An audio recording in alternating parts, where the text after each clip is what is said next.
네, 사순절이 시작됐습니다. 한 주간 주님의 십자가와 은혜 가운데 여러분 거하셨습니까? 무엇을 행함보다 중요한 것은 여러분 주님을 기억하는 것이다라고 했어요. 우리가 기억한다라는 것은 생각한다라는 것은 마음이 그곳을 향하고 있다라는 뜻이 될 것이고 향하고 있다라는 결국 그것에 내가 마음을 두고 뜻을 두고 행동을 둘 수밖에 없게 된다라는 것이기 때문입니다. 사랑하는 여러분, 우리는 늘 망각하며 살아가는 존재입니다. 분주함 때문에 망각합니다. 힘들기 때문에 망각합니다. 때로는 기쁘기 때문에 또 망각할 때도 있습니다. 슬픈 일들, 수많은 일들, 내 눈앞에 지금 현실이라고 이야기하는 여러 가지 것들 때문에 때로는 주님을 망각할 때가 참 많이 있는 것이 사실이지만, 여러분, 우리 주님은 한순간도 우리를 잊지 않으시고 놓지 않으신다는 사실 여러분 기억하시기 바랍니다. 주님이 언제나 우리 함께 계시고 나를 위해서 십자가 지심도 날마다 감사하고 묵상하기를 간절히 소망합니다. 오늘은 지난주에 이어서 예수님께서 지신 십자가 그리고 그 십자가상에서 하신 가상실현 중에서 두 번째 말씀, 그 본문을 가지고 함께 나누려고 합니다.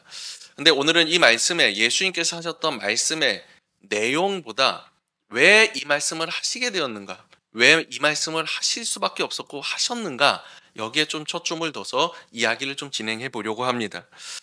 예수님께 십자가 지셨을 때 양 옆에 못 박힌 자들이 같이 있었습니다. 사복음서에 모두가 기록이 되고 있어요. 네 곳에 동일하게 기록이 되어 있는데 딱 요한복음에서만 달린 두 사람이 있었다라고 표현을 하고, 마태복음, 마가복음에서는 이들을 강도라고 지칭을 합니다.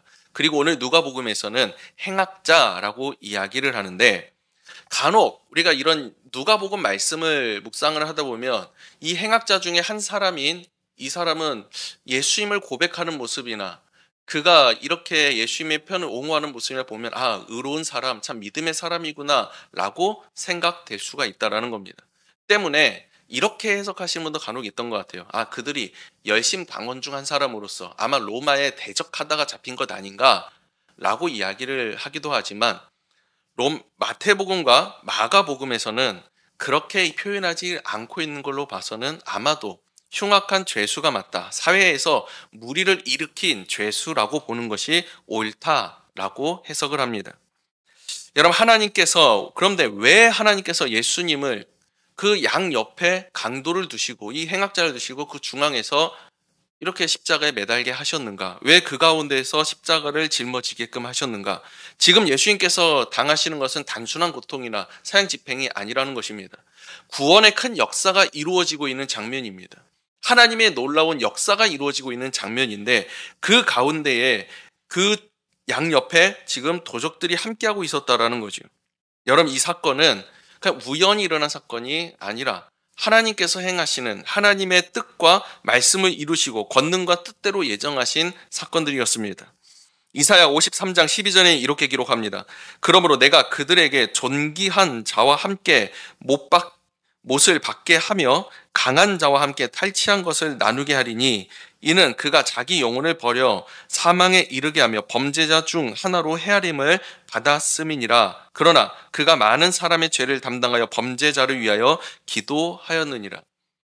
그들을 위하여 기도하는 것까지도 지난주의 말씀 가운데 이루어졌고, 범죄자 중에 한 사람으로서 지목되는 것, 여러분, 이것도 하나님께서 이루어 성취하셨다라는 거예요. 다시 말하면 예정된, 선포된 그 모든 것을 성취하시는 것, 이 모든 것이 그저 우연의 일치로라는 것이 아니라 하나님의 계획하심 가운데 있었다라는 것입니다. 사람이 당해보지 않고는 알 수 없는 수치를 당하고 모욕을 당하고 그 누구보다 낮추시기 위해서 낮추시고 경멸과 멸시를 한 몸에 받게 하신 것인데, 여러분, 이것은 예수 그리스도께서 당하셔야 될 고난이 아니었습니다. 정확히는 우리가 당해야 할 것들이고 우리가 죽어 마땅한 죄인이었기 때문이라는 거예요. 어떻게 보면 양옆에 있었던 이 강도들, 이 행악자들은 우리의 모습을 보여주고 있는 것과도 같습니다. 주님을 알지 못하고 믿지 못할 때 결국에는 우리가 그 십자가에 매달린 것처럼 우리도 죽을 수밖에 없는 죄인이 될 수밖에 없다는 사실을 보여주시는 것이고, 그 가운데 예수님께서 매달리신 것은 그럼에도 불구하고 우리를 대신해서 지신 그 십자가, 예수님의 그 자리를 보여주고 계신다라는 거예요. 다시 말하면 내 자리인데, 내가 달려 죽어야 될 곳인데 예수님께서 달리신 그곳이 바로 그 가운데 있는 십자가였다라는 것입니다. 여러분, 이 놀랍고 큰 은혜를 여러분 잊지 마시길 바랍니다. 주님이 누굴 위해 죽으셨느냐? 나를 위해서 죽으셨다라는 거예요. 여러분, 이것이 온몸에 전율로 느껴지고 내 피부로 느껴지고, 여러분, 이것이 내 지식으로 끝나는 것이 아니고 내 삶에서 내 영혼 가운데에서 여러분, 이것이 진정한 기쁨과 감사로서 나타날 수 있기를 간절히 소망합니다. 그 믿음이 될 수 있기를 원합니다. 이것이 나의 전부가 될 수 있기를 원합니다. 내가 죽어야 하는데 나를 위해서 죽으신 예수 그리스도. 여러분, 이 사건을 내가 들었을 때 어떻게 우리는 반응하겠습니까? 우리는 지난주 말씀을 통해서 반응하고 있는 수많은 사람들을 보게 됩니다. 예수께서 십자가에 짊어지셨을 때 수많은 사람들이 모욕하고 조롱하고 비방하고 멸시하고 침을 뱉으며 옷을 나눠가지고 계속해서 그러한 모습들을 보여주게 됩니다. 그런데 여러분, 그 사람들의 모습은 무엇입니까? 두 행악자들의 모습은 어떠했을까요? 먼저 마태복음 27장 44절입니다. 함께 십자가에 못 박힌 강도들도 이와 같이 욕하더라. 마가복음 15장입니다. 32절입니다. 십자가에 못 박힌 자들도 예수를 욕하더라. 한 명은 욕하고 한 명은 예수를 옹호했다가 아니라 똑같이 복수를 사용해요. 모두가, 전부가 다 예수를 욕하더라. 아니, 그러면 오늘 말씀과 마태복음, 마가복음에 뭔가 차이가 있는데 오류가 있는 것입니까? 아니요, 그렇지 않아요. 아마도 이 두 행악자들 모두가 예수를 욕했던 것으로 보여요. 그런데 이후에 누가복음에 오니 이 행악자가 중간에 어떤 마음이었는지 갑작스럽게 변하게 되었다라는 겁니다. 변하게 된 것을 보여준다라는 거예요. 39절 말씀 가운데 이렇게 이야기합니다. 달린 행악자 중 하나는 비방하여 이르되 내가 그리스도가 아니냐 너와 우리를 구원하라 하되, 예수를 향해서 여전히 비방하고 있는 이 행악자에게 한 사람이 다시 이렇게 이야기하는 겁니다. 하나는 그 사람을 꾸짖어 이르되 내가 동일한 정죄를 받고도 하나님을 두려워하지 아니하느냐. 우리가 행한 일에 상당한 보응을 받은 것이니 이에 당연하거니와 이 사람이 행한 것은 옳지 않은 것이 없느니라 하고, 여러분, 십자가에 달린 지 지금 수시간이 지난 게 아닙니다. 얼마 지나지 않았습니다. 그 가운데에서 함께 욕하던, 함께 똑같이 비방하던 이 행악자 강도가 갑작스럽게 회심하고 변하는 모습을 보여준다는 겁니다. 여러분, 제 친구 중에서 이런 말을 자주 사용하는 친구가 있어요. 사람은 고쳐 쓰지 못한다. 무슨 말입니까? 변하기 힘들다라는 거예요. 변하기 힘든 게 사람인데, 그런데 이 순간 한순간에 변하게 되었는데 어떠한 계기 때문에 그가 변하게 되었느냐? 그건 바로 예수께서 말씀하신 단 한마디 말씀 때문이었어요. 우리가 지난주에 하신 말씀을 기억하십니까? 아버지, 저들을 사하여 주옵소서. 십자가 가운데에서 온갖 희롱과 조롱을 받으시면서 가장 첫 마디 내뱉으신 말씀이 이거예요. 아버지, 저들을 사하여 주옵소서.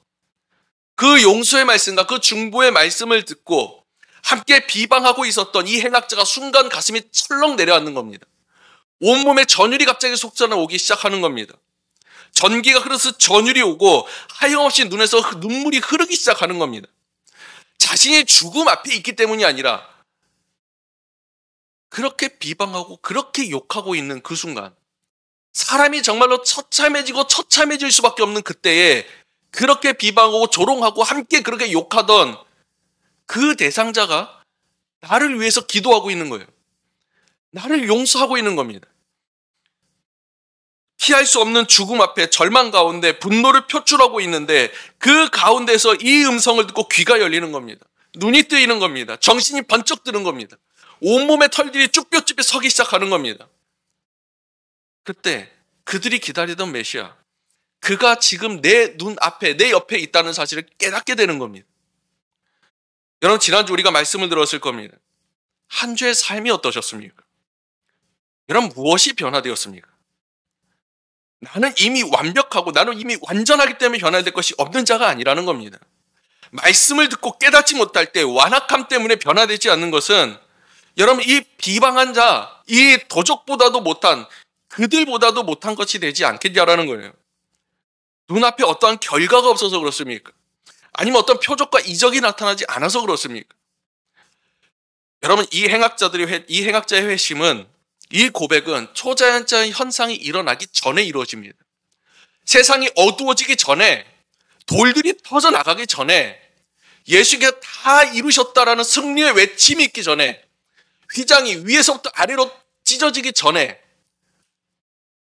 백부장이 그는 참 의인이었다라고 이야기하기 전에 이루어지는 사건이라는 겁니다. 그 어떤 현상을 본 것도 아닙니다.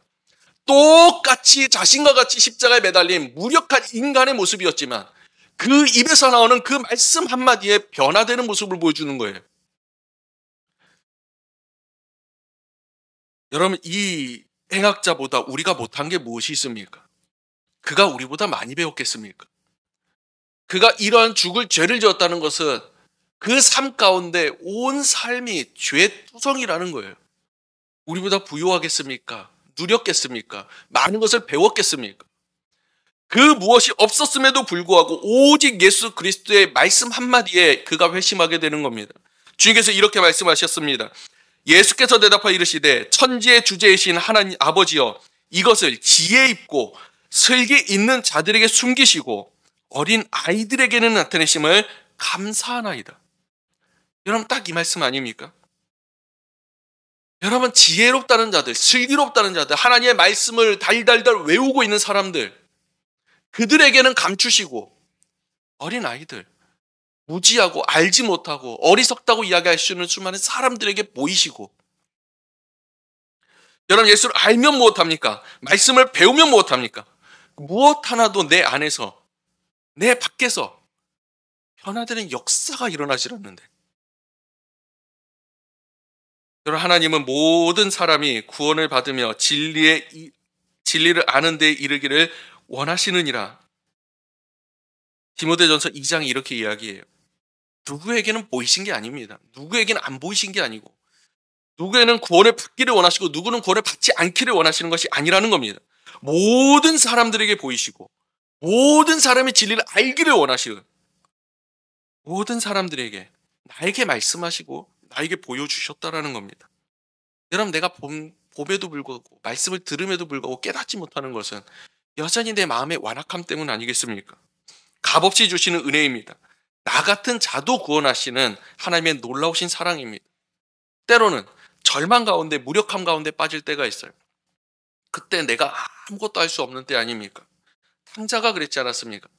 탕자가 자신의 많은 물질을 가지고 그 모든 걸 허비했을 때 이제는 무력함 가운데 빠지고 자기가 무엇을 할 수 없는 상황이 왔어요.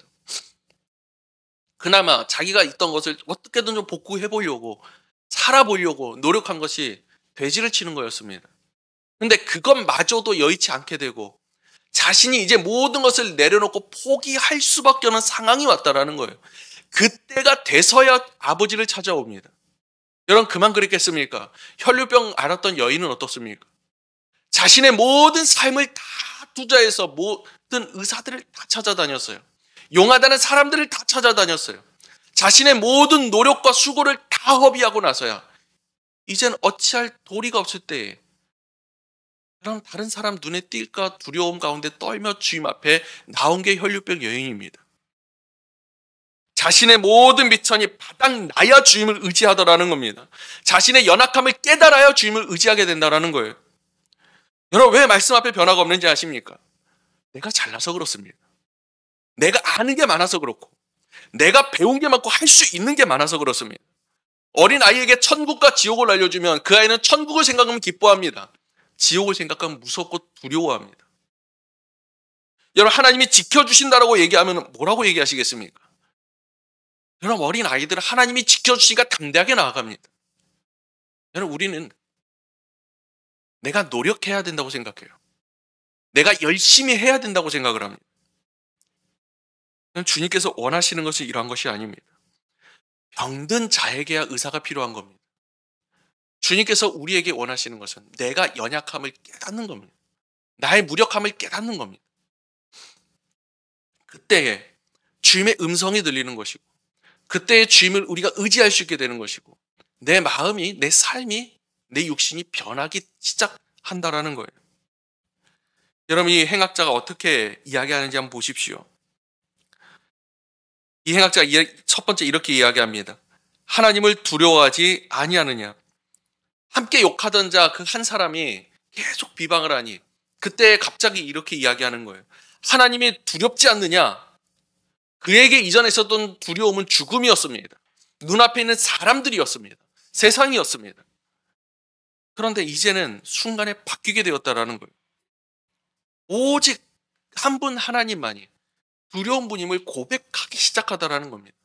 세상이 두렵고 사람이 두렵고 죽음이 두려웠던 그가 이제는 담대해지기 시작을 합니다. 그 모든 것이 두렵지 않아요. 오직 한 분 하나님만 바라보기 때문에. 눈앞에 있었던 수많은 제사장들, 바리새인들, 로마의 병사들, 자신을 죽음 가운데 몰아냈던 그 사람들, 잠깐이라도 내가 숨을 붙이게 해줄 수 있는 그 사람들이 두려운 것이 아니라, 이제는 그 사람들의 눈치를 보는 것이 아니라 이제는 하나님을 바라보기 시작하더라는 겁니다. 그러니까 담대하게 주임을 고백하는 거예요. 그 다음 고백이 이겁니다. 우리는 우리가 행한 일에 상당한 보응을 받거니와. 그는 스스로가 죄임을 깨닫게 되는 거예요. 자신이 행한 일이 너무나도 이 당하는 일이 당연하다는 것을 받아들이고 있다는 거예요. 인정한다는 거예요. 더욱이 그 다음에 이렇게 이야기합니다. 이 사람은 행한 것이 옳지 않은 것이 없느니라. 그는 죄가 없으심을 고백해요. 여러분 보십시오. 하나님을 경외하고 하나님을 두려워함을 고백하고 자신이 죄인됨을 고백합니다. 예수 그리스도는 죄가 없으신 분임을 다시 한번 고백합니다.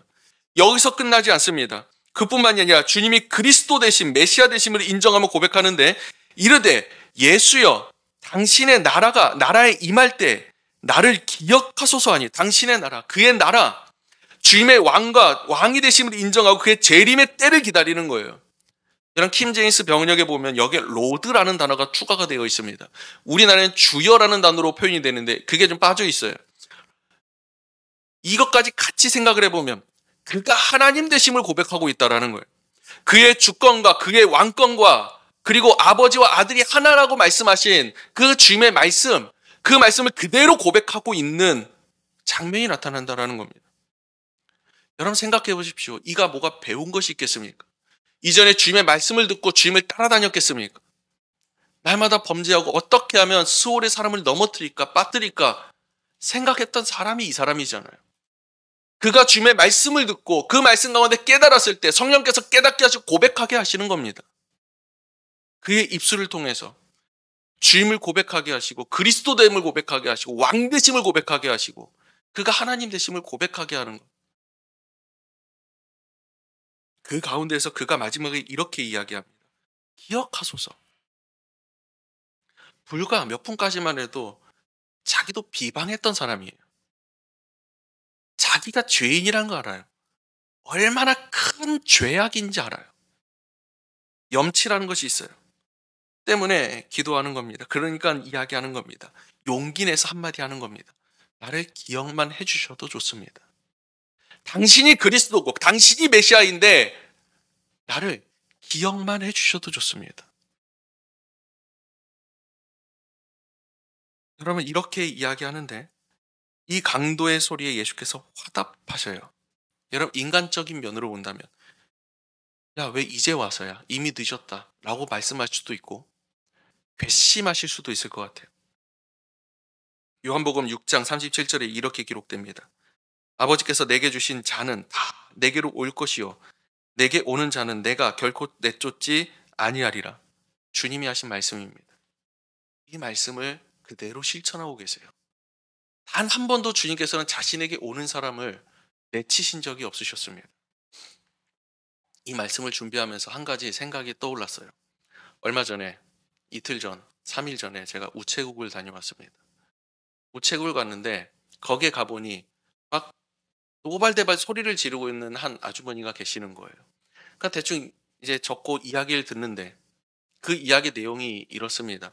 미국에 택배를 보냈는데 미국 아들이 못 받았다는 거예요. 연락을 받았는데 전화를 해보니 다른 곳에 있대요. 그래서 확인을 해보니 우편물을 전부 다 한 곳에 모으는, 택배를 한 곳에 모으는 장소가 있지 않습니까? 그곳에 있다라는 거예요. 그래서 아니 왜 내가 주소를 저기로 썼는데 왜 여기로 가 있습니까? 막 따지는 거예요. 설명을 해요. 조곤조곤 설명을 합니다. 아니 이제 우리도 한 곳에 모여서 해서 분배를 한다. 그래서 아마 그 도착을 할 거다. 그리고 아니 나는 뉴욕을 보는데 왜 여기 있냐고요. 아니 그러니까 여기에 우편물 그 수거하는 데가 있으니까 여기로 보내서 이게 하는 거다. 말이 동시 통하지 않는 거예요. 그래서 아들한테 그리고 미국에 있는 거 보니 전화해서 이게 빨리 해결을 해달라는 겁니다. 여러분 미국이랑 어떻게 통화를 합니까? 밤낮도 시간이 다른데. 그래서 아들이 그곳에 있으니 인터넷 들어가시던 전화하셔서 미국에서 해결을 하셔야 된다라고 얘기하면 그래도 막 노발대발 하는 거예요. 듣다 못해서 참다 못해서 제가 옆에서 한마디를 했어요. 여기 계시는 분은 접수하시는 분입니다. 접수하는 분은 접수만 하지 아무것도 몰라요. 모를 수밖에 없습니다. 미국에 계신 아드님 전화하면 바로 해결될 거예요 라고 하니까 이 아주머니가 갑자기 저를 딱 쳐다보면서 한마디를 하셨어요. 그 이후로 여러 마디를 계속 하셨는데 뭐라고 하시냐 아십니까? Shut the mouse 이러는 거예요. 영어로. 제가 그 말 듣는 순간 되게 황당한 겁니다. 너무 당황했어요. 그러면서 무슨 상관이냐 막 고래고래. 이제는 그 대상이 저에게로 옮겨졌어요. 한 5분을 그러시더니 가시는 거예요. 저는 마음속으로 생각속으로는 이제 일하시는 분이 이제 화가 끝까지 오네 참고 계시는 거 보이고 뒤에 보니까 거기 이제 우체국 장이신 것처럼 보여요. 그런데 그분도 이제 참아라 이러고 계속 그러고 계시는 거 보니 이걸 해결할 거는 우리 시민들밖에 없겠구나. 내가 총대를 매야겠다고 생각을 얘기를 했는데 다짜고짜 얘기하는 게 그런 말인 거예요. 너무 황당했어요. 너무 당황했어요. 제가 그때 그 십자가 가상칠언 책을 계속 읽고 있는데 그 책을 읽으면서 제가 그길 도착을 했거든요. 또 읽으면서 갈 생각이었는데 도무지 책이 안 읽어지는 거예요. 와서 말씀을 준비를 합니다. 준비를 하면서 이 말씀을 보게 돼요. 그리고 요한복음의 그 말씀을 묵상을 합니다. 그러면서 다시 한번 생각해 봤어요. 만약에 이번 주일날 저 문을 열고 내가 설교하고 있는데 문을 열고 그분이 들어오신다면 나는 얼굴빛이 변하지 않을 수 있을까? 내 눈빛과 내 말투와 내 마음이 흔들리지 않을 수 있을까? 그러지 못할 것 같더라는 거예요. 여러분 때로는 이런 때 많지 않습니까? 인간적일 때. 특히 이제 교회 안에서의 큰 교회들은 이런 일들이 많이 있어요. 우리 교구 좀 옮겨주세요. 구역 좀 옮겨주세요. 이유가 뭐냐면 나 저 사람 때문에 교회 다니기 싫어요. 나 저 사람 너무 싫어요. 사람 때문에. 근데 예수님이 정말 그러셨을까요? 여러분 예수님께 본인도 힘겨우신 가운데 더욱이 행악자들도 지금 피를 흘리고 있는 상황입니다. 그 상황에서 그 목소리가 주변에서 소리를 고래고래 지르고 있는데 그 소리가 정확히 잘 들렸겠습니까? 신음소리와도 같은 그 소리일 수도 있는데 단 하나를 놓치지 않으시고 주님께서는 그 목소리를 들으신다라는 거예요. 그리고 거기에 단 하나도 빼지 않으시고 놓지 않으시고 하나하나씩 응답해 주시고 화답해 주시는 장면이 나타나게 됩니다. 여러분 이제 시작하는 이유. 왜 가상칠언이 주님께서 말씀하셨느냐? 여러분 이 가상칠언의 두 번째 말씀은 십자가상에서 유일하게 오직 단 한 사람 강도를 위해서 하신 말씀이에요. 그 강도의 말에 화답하시면서 말씀하신 게 이 두 번째 말씀입니다. 여러분 이건 놀라운 사건입니다.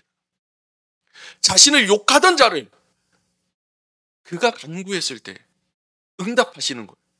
단 한마디도 듣지 않으시고 그 중요한 순간에서 그 단 한 사람만을 위해서 말씀하시는 거예요. 지난주 말씀 불특정 다수에게 하시는 중보의 기도였다면 이 말씀은 단 한 사람에게 이야기하시는 구원의 선포입니다. 그 말씀의 첩제가 이렇게 시작됩니다. 내가 진실로 내게 이르노니 오늘 내가 나와 함께 낙원에 있으리라 하시니라. 그가 예수여라고 부르짖습니다. 그때에 내가 내게 이른다. 나 여기에 있다 말씀하시고 화답하시는 거예요.